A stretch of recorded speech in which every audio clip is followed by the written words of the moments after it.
K R. Mohanan എന്ന വലിയ ഒരു സർവകലാശാല, അദ്ദേഹത്തിൻ്റെ കീഴിൽ ഒരു വിദ്യാർത്ഥിയായിട്ടും അദ്ദേഹത്തിൻ്റെ സുഹൃത്തായിട്ടുമൊക്കെ സിനിമയെ പഠിക്കാനുള്ള ശ്രമങ്ങൾ അങ്ങനെ തുടർന്നുകൊണ്ടിരിക്കുന്നു. ആ ഒരു അനുഭവ സമ്പത്തുമായിട്ട് 93 മഗ്രിബ് എന്നുള്ള ഒരു സിനിമ സംഭവിക്കുന്നു.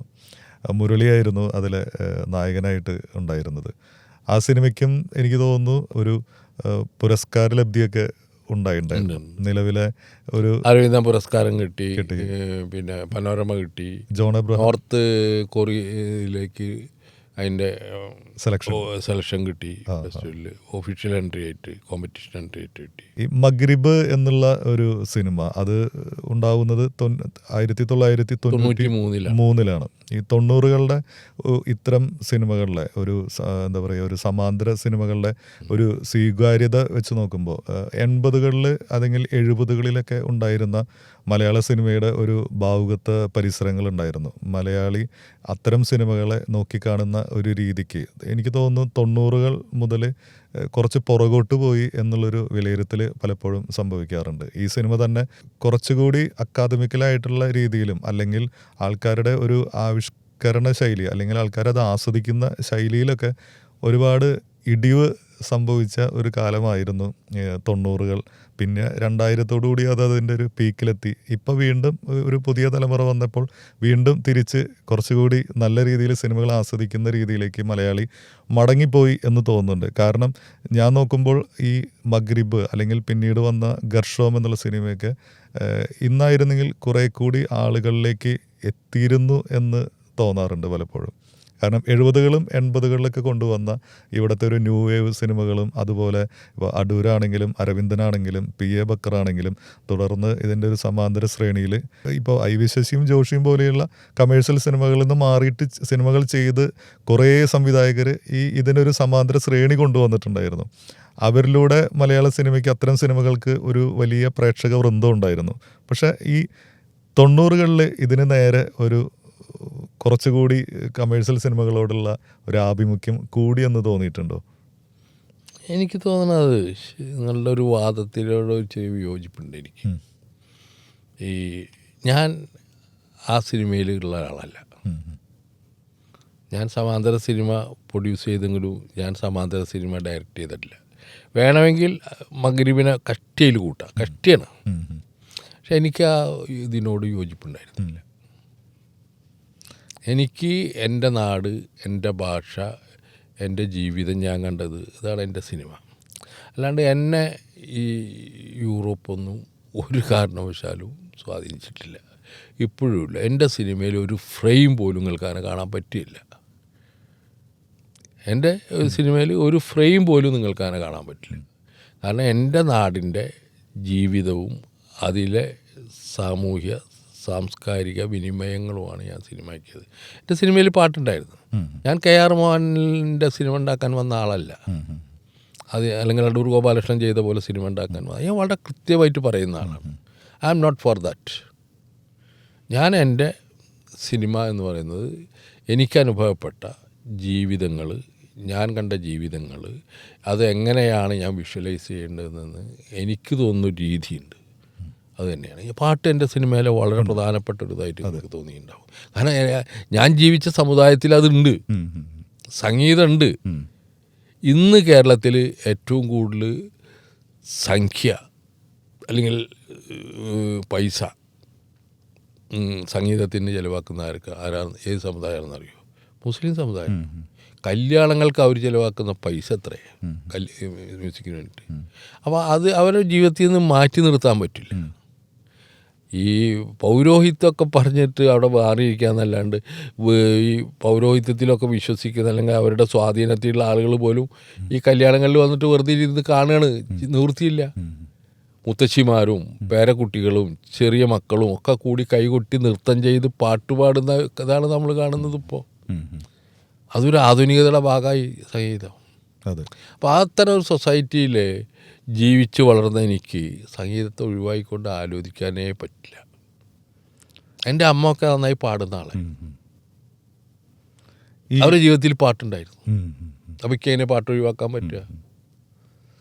ഈ ഇപ്പോൾ പറഞ്ഞ പോലെ ഈ സംഗീതം അല്ലെങ്കിൽ സിനിമയിലെ ഗാനങ്ങൾ എന്നുള്ളത് എല്ലാ കാലത്തും ഒരു തർക്ക വിഷയങ്ങളാണ്. നല്ല സിനിമയിൽ പാട്ട് വേണമോ? അപ്പോൾ പല സിനിമകളും പാട്ട് ആവശ്യമുണ്ടെങ്കിൽ വേണം, നിർബന്ധമല്ല.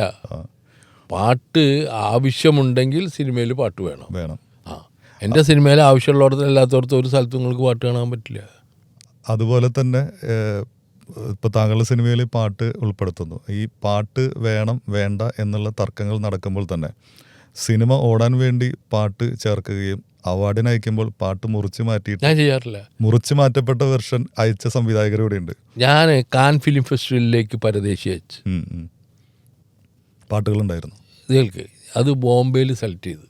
കാനിൽ അത് പാരീസിലേക്ക് പോകുമ്പോൾ ബോംബെക്ക് അയക്കുമ്പോൾ എന്നോട് പറഞ്ഞ പാട്ടൊക്കെ കട്ട് ചെയ്തിട്ട് അയച്ചു. ഞാൻ പറഞ്ഞു പോയി പണി നോക്ക്.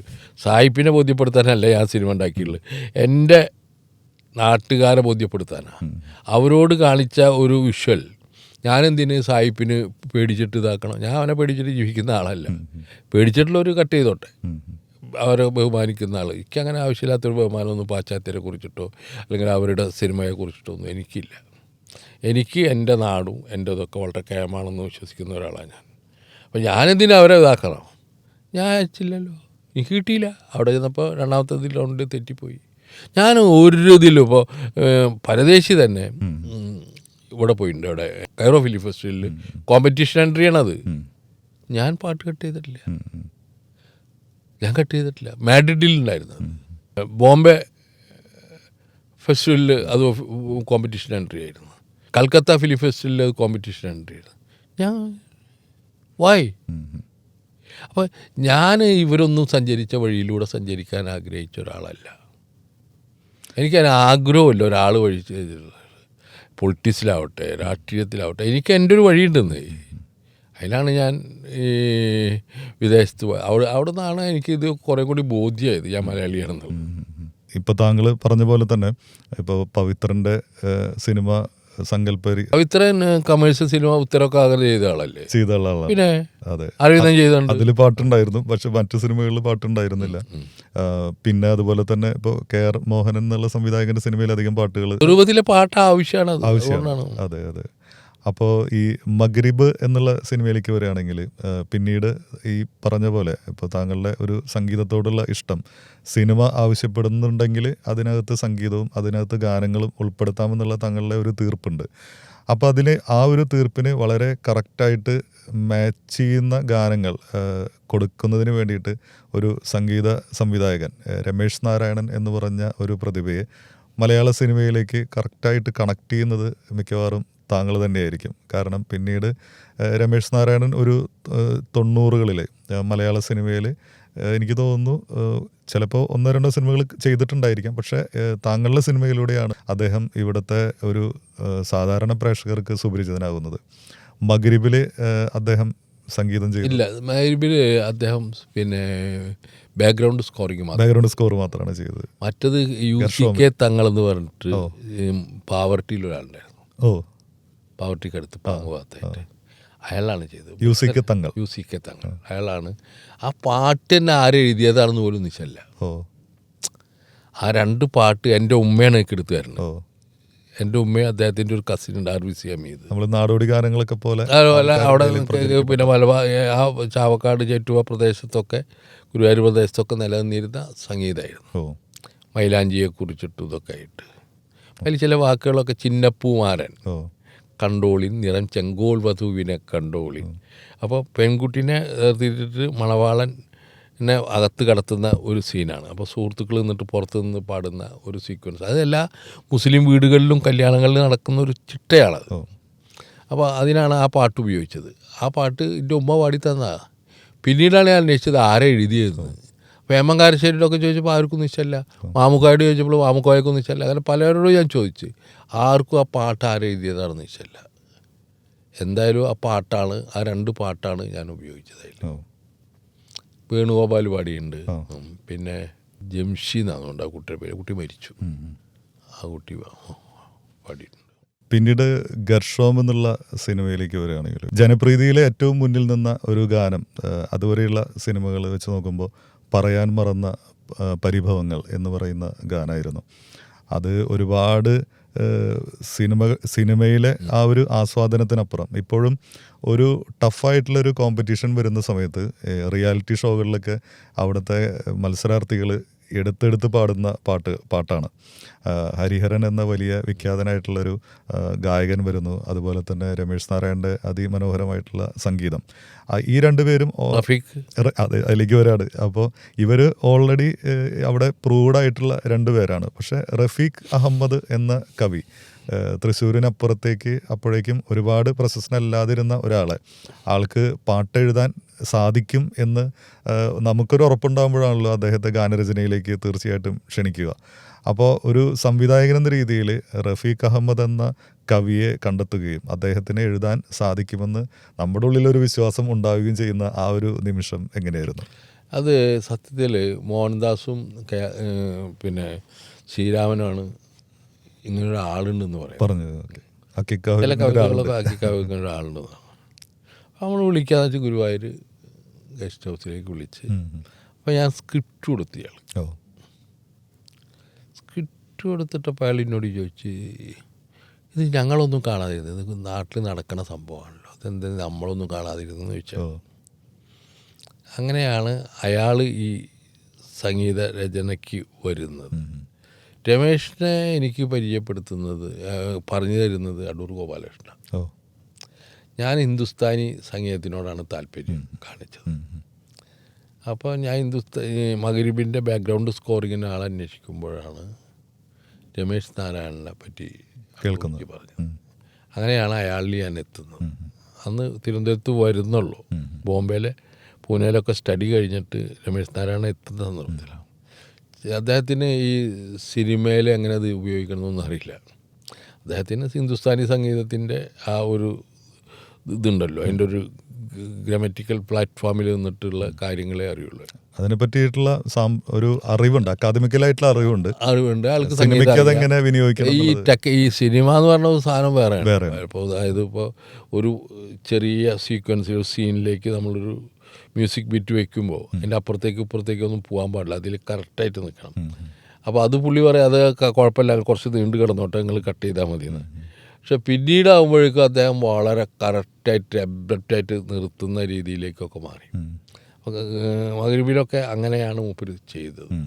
അവിടെ നിന്നൊരു അത് ഗർഷോമൊന്നും 5-6 വർഷത്തിന് ഒരു പോപ്പുലറേ അല്ലായിരുന്നു.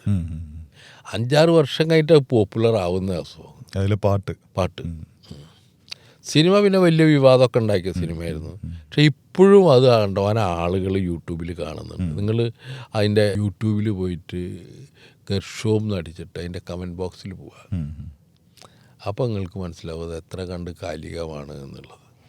അത് ആ കാലത്ത് തന്നെ ഇപ്പോൾ ശരിക്കും പറയുകയാണെങ്കിൽ ഞാൻ ഈ പറഞ്ഞ പോലെ 90കൾ വളരെയധികം ഇത്തരം സിനിമകൾ, അതായത് ഒരു 100% കമേഴ്ഷ്യൽ അല്ലാത്ത സിനിമകൾ വളരെ കുറച്ച് മാത്രം സംഭവിച്ചിട്ടുള്ള ഒരു പീരീഡ് ആയിരുന്നു 1990-നും 2000-നും ഇടയിൽ. 2010 ഒരു ഈ ട്രാഫിക് പോലെയുള്ള ഒരു പിന്നീടുള്ളൊരു ന്യൂജൻ സിനിമകൾ വരുന്നതിനിടയിലുള്ള ഒരു കാലഘട്ടം വളരെ കുറച്ച് സിനിമയുള്ളൂ. ഗർഷോം ഇറങ്ങിയിട്ടുള്ള ഒരു കാലഘട്ടം എനിക്ക് കൃത്യമായിട്ട് ഓർമ്മയുണ്ട്. കാരണം ഞങ്ങളൊരു ട്രിപ്പ് പോയി, നമ്മളിപ്പോൾ ഓപ്പണായിട്ട് ഒരു കാര്യം പറയുകയാണെങ്കിൽ, അപ്പോൾ ഒരു ട്രിപ്പ് പോകാൻ വേണ്ടി നിൽക്കുന്ന സമയത്ത് ഞങ്ങളെല്ലാവരും അതിന് പാരലൽ ശ്രീയിലാണ് ഈ പടം കളിച്ചുകൊണ്ടിരുന്നത്. കൈരളിയിൽ ആ സമയത്ത് ഫ്രണ്ട്സാണ് കളിക്കുന്നത്. ഞാൻ പ്രീ ഡിഗ്രി ആയിട്ടുള്ളൂ. അപ്പോൾ ഞങ്ങൾ പ്രീ ഡിഗ്രി പഠിക്കുമ്പോൾ ഈ ട്രിപ്പിന് ഞങ്ങൾ കയറിയപ്പോൾ പടം ഹൗസ്ഫുള്ളായി. ലാസ്റ്റ് ഒരാൾ വന്നു, ടിക്കറ്റ് കിട്ടാത്തത് കൊണ്ടാണ് ആളന്ന് ഗർഷോമിന് കയറുന്നത്. അപ്പോൾ ഞങ്ങൾ പറഞ്ഞു അവന് ഇഷ്ടപ്പെടാൻ സാധ്യതയില്ല, അവൻ്റെ ഒരു ടേസ്റ്റ് അനുസരിച്ച് ഫ്രണ്ട്സ് പോലുള്ളൊരു വളരെ ഔട്ട് ആൻഡ് ഔട്ട് ഒരു കോമഡി ഫൺ മൂവി, അതിനൊരു മൂഡ് അങ്ങനെയാണ് ഒരു ട്രിപ്പിന് പോകുമ്പോൾ. അവൻ ഗർഷോമിന് ടിക്കറ്റ് കിട്ടാത്തതുകൊണ്ടാണ് ആൾ ഗർഷോമിന് കയറിയത്. ആൻഡോ എന്നായിരുന്നു ഇതിൻ്റെ പേര്. അപ്പോൾ ഗർഷോം കയറി കഴിഞ്ഞിട്ട് പുള്ളി വളരെ ഹാപ്പി ആയിട്ടാണ് ആ സിനിമയെ പറ്റിയിട്ട് സംസാരിക്കുന്നത്. ഞങ്ങളിവിടെ എല്ലാവരും ഫ്രണ്ട്സിനെ പറ്റി സംസാരിക്കുന്നു. പക്ഷേ ഗർഷോം എന്നുള്ള സിനിമ മുന്നോട്ട് വെച്ചിട്ടുള്ള കാര്യങ്ങളൊക്കെ അദ്ദേഹത്തിന് ഇഷ്ടപ്പെട്ടു. ആളങ്ങനെ ഒരു വലിയ സിനിമ ആസ്വാദകനൊന്നുമല്ല, പക്ഷേ അത്രയും ലളിതമായിട്ട് ആ സബ്ജക്റ്റ് അദ്ദേഹത്തിന് ആവിഷ്കരിച്ചത് അദ്ദേഹത്തിന് ഇഷ്ടപ്പെട്ടു. അതിലെ പാട്ടുകളെ പറ്റി അന്ന് ആൾ പറഞ്ഞത് ഇപ്പോഴും ഓർമ്മയുണ്ട്, ഈ പറയാൻ മറന്ന പരിഭവങ്ങൾ, അത് ഇഷ്ടപ്പെട്ടു.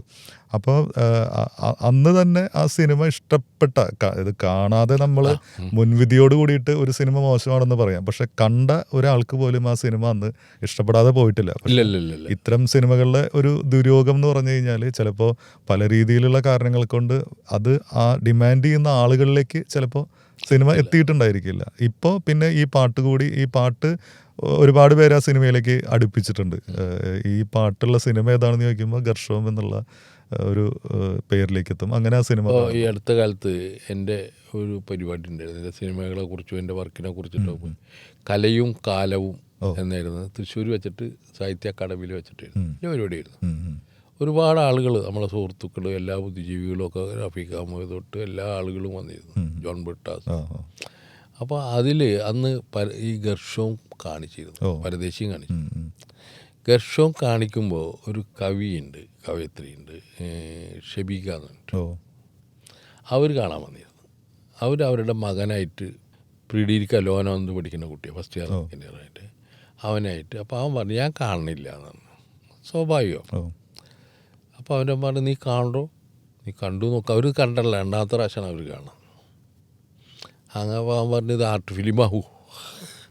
ഒരു മുൻവിധി ഉണ്ടായിരിക്കും. പൊതുവെ ആൾക്കാർക്ക് നമ്മൾ ഈ പറഞ്ഞ പോലെ ഒന്നും ആർട്ട് ഫിലിമിനോട് നിങ്ങൾ ഈ പറഞ്ഞ പോലെ ഒന്നും വലിയ താല്പര്യം ഉണ്ടെന്ന് എനിക്ക് തോന്നിയില്ല ഉള്ളത് പറയാലോ. വളരെ ചെറിയ ഒരു സെഷന് മാത്രമാണ് അത് ആകർഷിക്കപ്പെട്ടിട്ടുള്ളൂ എന്ന് വിശ്വസിക്കുന്ന ഒരാളാണ് ഞാൻ.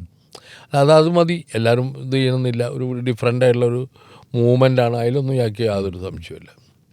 അങ്ങനെ ഈ അമ്മയുടെ നിർബന്ധം കൊണ്ടാണ് ഈ മകൻ ഇത് കാണുന്നത്. ഈ കുട്ടി ഈ സിനിമയിൽ ഇവരിങ്ങനെ നോക്കുന്നുണ്ട് മകന് ബോറടിക്കണ്ടോ എന്ന്. അപ്പോൾ അവനിങ്ങനെ ഇതിൽ ഒടുവിൽ അവൻ്റെ കണ്ണ് നിറയുന്നത് അമ്മ കാണുന്നുണ്ട്. അപ്പോൾ പുറത്തിറങ്ങിയപ്പോൾ ചായ കുടിക്കാൻ പോകുമ്പോഴത്ര അമ്മ ഇങ്ങനത്തെ ആളുകളൊക്കെ എപ്പോഴും ഉണ്ടാകുന്നൊക്കെ ചോദിക്കുന്ന അമ്മയോട്. അപ്പോൾ അവർ ഈ ഒരു കണ്ടപ്പോഴാണ് അവനിൽ, ചെറിയ മോനാ, കാരണം ആ സിനിമ ഇറങ്ങിയിട്ട് 30 വർഷമായി, 29-30 വർഷമായി, എന്നിട്ടാണ് ആ കുട്ടി കാണുന്നത്. അപ്പോൾ അതിലങ്ങനൊരു സംഭവമുണ്ട്. കമൻറ്റ് ബോക്സിൽ പയ്യൻ എഴുതുന്നുണ്ട്, എനിക്കറിയില്ല ആരാണെന്നുള്ളത്. ആ പയ്യൻ എഴുതുന്നുണ്ട്, ആ ഈ സിനിമ ടി വിയിൽ കാണിക്കുമ്പോൾ അവൻ്റെ അമ്മ കാണാൻ ശ്രമിക്കുമായിരുന്നു, അമ്മ കണ്ടുകൊണ്ടിരിക്കുകയാണ്. അപ്പോൾ ഇവൻ വന്നിട്ട് പറഞ്ഞ് സുരേഷ് ഗോപിയുടെ സിനിമ വയ്ക്കും, ഇത് വെക്കേണ്ട കാര്യമില്ല, എനിക്കിത് താല്പര്യമില്ല, സ്റ്റുഡൻ്റാണ്. അപ്പോൾ അമ്മ കൂട്ടാക്കിയില്ല, അമ്മയ്ക്ക് ഘർഷവും കാണണം എന്ന നിർബന്ധമായിരുന്നു. ആ അമ്മ ഇവനായിട്ട് വഴക്കിട്ടിട്ട് ആ സിനിമ തന്നെ കണ്ട്, ഘർഷവും കണ്ട്. പിന്നീട് കാലങ്ങൾക്ക് ശേഷം, അപ്പോൾ യുവാവായിരിക്കണം, അവൻ ഈ സിനിമ കണ്ടു. അവൻ പറഞ്ഞ് അത് എൻ്റെ കഥയാണെന്ന് ഇപ്പോഴാണ് എനിക്ക് മനസ്സിലായത്. അവൻ അത്തരത്തിലുള്ളൊരു ജീവിതത്തിലേക്ക് വന്നിട്ടുണ്ടാവുമല്ലോ. അപ്പോൾ അങ്ങനെയൊക്കെ അതിനെ കണ്ട ആളുകളുണ്ട് പലരും, വളരെ ഇതായിട്ട്, വളരെ വ്യത്യസ്തമായിട്ട് കണ്ട ആളുകളുണ്ട്. ഇപ്പോഴും അതിനൊരു ഇതുണ്ട് എന്നാണ് എനിക്ക് തോന്നുന്നത്. അത് കുറേ ഇതിലൊക്കെ ആൾക്കാർ കാണുകയും കണ്ടമാനം അത് പ്രശംസ കിട്ടിയ എല്ലാ പടങ്ങൾക്കും അതിൻ്റേതായിട്ടുള്ളുണ്ട്, പരദേശിക്ക് അതിൻ്റേതായിട്ടുള്ളത് കിട്ടി, പൊളിറ്റിക്സ്